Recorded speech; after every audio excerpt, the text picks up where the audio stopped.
just stick a lot of people in silent, dark room, and just, it will be fun. It will be fun. Yeah. Okay.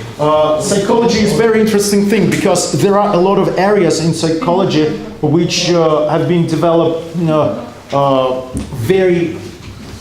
very much. Even a lot of LARPers can now profit from studying and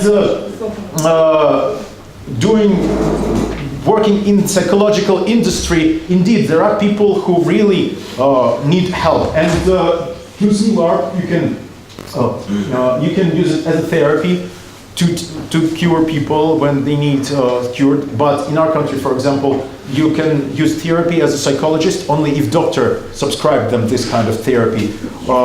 And also you have to, because psychologists, there are a lot of myths about psychologists. Psychologists cannot make diagnosis, no matter how much they want. They don't know anything about sick people, ill people. They know only about healthy people, and they do not cure. They do not treat. They just use certain methodology, and the doctor can stick person to this methodology, and for a certain amount of time, monitoring the person and bring it out of the methodology. Psychologists, not doctors and not psychiatrists. So also prevention. There are methods developed from forum theater and psychodrama which teach children how to work out different problems. Social interactive theater is one of them. Americans published a book, and it was developed by a Belarusian PhD called Koleda. They published it like 8 years ago, and he is a student of Augusto Boal. Americans brought to us this student, Augusto Boal, and he taught us foreign theater, and then Koleda developed being a theater director and psychologist at the same time. He developed social interactive theater. Amazing. Another amazing area which I did not know until I studied. Correction.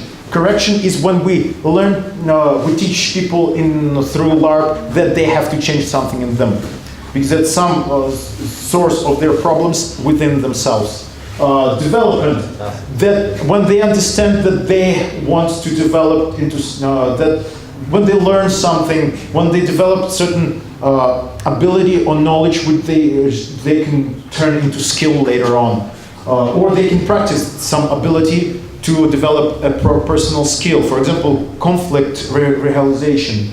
For example, negotiations. Like, for example, how to discuss with your sexual partner your personal problems instead of running away from them. How to behave in that area, and so on. Well, to cut long things short, let's go further on. Corporate business in LARP.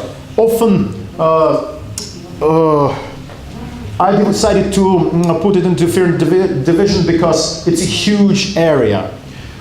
Businesses, they are best clientele, and the more business develops, HR develops, the more there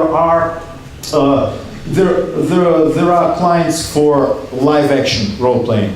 For example, in Poznan, when we had this LARP seminar, I was asked by Annika and Michael Machotsky, do we need a separate field of live action role playing? Is it not dying?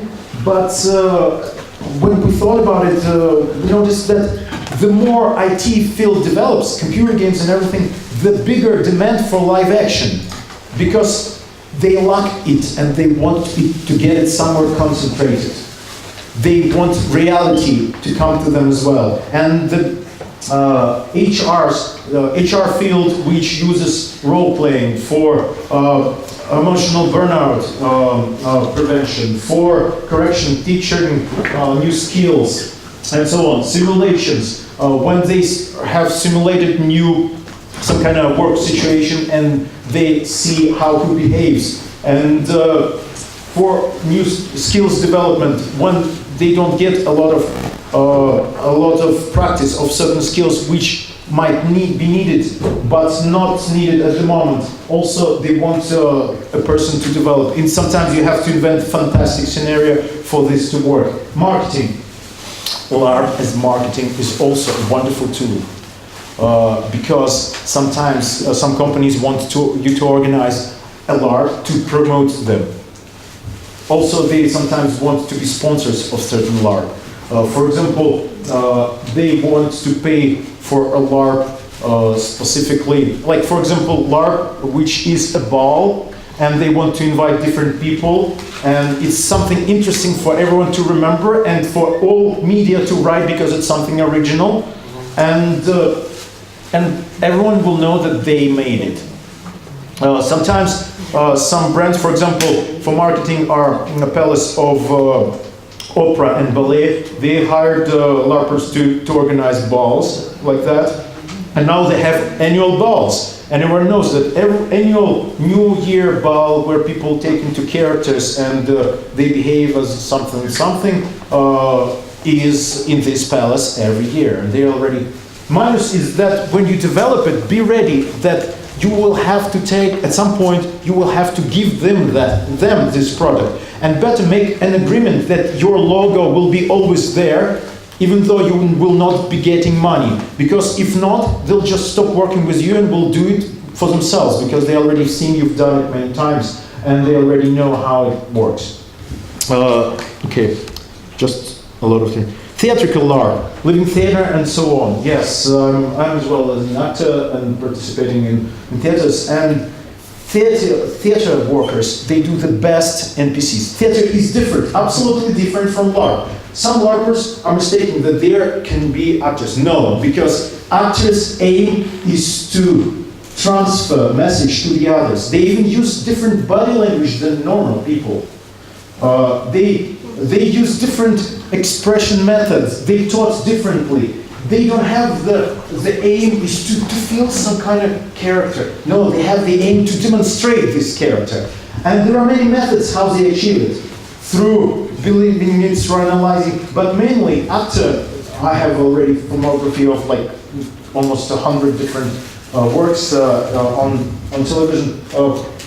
Actor is like empty bottle which director fills with his vision. And you have to turn not in someone you want. You have to turn into, and you have to transfer this image not to yourself, but to spectators. Actors, they make wonderful NPCs, and actors also in theater, you can make interactive gaming. For example, I wrote a few scripts for theaters where spectators actually participating. So they become part of the LARP. So it basically turns into LARP. And it attracts more attention because now people looking for something new, and also it attracts youth to attend theaters because some of them consider it a classic play. It also gives a possibility to show the old story in a new way. Theater really good as a source, as a place of working, even though it's underdeveloped yet, because usually people mix theatrical LARP with living theater and animation, just basic, what we call in the entertainment industry, animation. The person pretends to be someone so people could take pictures and so on. Because theatrical LARP is new, and people in theater are really well organized. But to work with them, you have to know what you want from them, and you have to transfer the message. Not like, you have to be this and this, and wait for him to do this stuff. Because actors are professionals, and they have huge variety of how they can play the same one character. And this huge variety is less stereotypical than for a LARPer. For a LARPer, you're saying, she's a princess, she can be like a few types of princess. For actor, you say she's a princess. There's like hundreds of types of princesses she can be. So this why you have to be specific with them and give them a specific aim they can go for. Okay, interactive theaters, creative art, touristic. Well, touristic is, well, you all understand what that is, yeah, basically. Creative art is as a public attraction, something fun. Interactive theater and touristic is basically in tourist industry. When they invite you to some forest and people come and you rob them and they say, that's how it was before Russian Empire left this territory. Okay. LARP as an art form. as LARPers, as game designers, we all actually artists. Because first of all, we start designing LARPs, not only because we want to feel ourselves gods. It's a pleasant bonus to some. And those who usually have a priority in this area, they stay in LARP. Because you don't have to do anything, but still you're game designer. You don't have to learn, grow, whatever. But if you went pro, then you enjoy it as a form of art. And sometimes you have projects which are darling to you. Usually in project management, darling is a name for something which you just want, but it's not really needed for the project, and you need to cut it out. To cut darlings, so to say. It's not effective. It brings up the cost and brings down the efficiency. But sometimes you can create something to express yourself and deliver the message. That's also really important. For example, this is my LARP, Alice in Wonderland. It was mind-blowing. I was afraid that I will be killed because I had 3 Alices every round, and they didn't know that there are 3 Alices. I forbid everyone telling who they are, so they would see each other in character for the first time, and not recognize each other like a character as a LARPer, but they would judge by the costume who they is. So they wouldn't have any expectation, because usually when you know who will play which part, you already suspect how the person will play. If you meet in the field for the first time, you accept him as a character more in a better way. And Alice's, 3 of them, it was very sad because, you know, when you give a girl a part of Alice, it's like one of the parts that you want to be unique and you feel yourself privileged, and suddenly at certain level they get this. And we had the rabbit running around and everything. And suddenly, at certain point of the game, all Alices meet. And they think, why I'm going to different locations? And people started telling me, why you came here again? You've been here just now. And they think that it's a crazy world because it's a wonder world. It's just a crazy reaction to them. And then at certain moments they meet.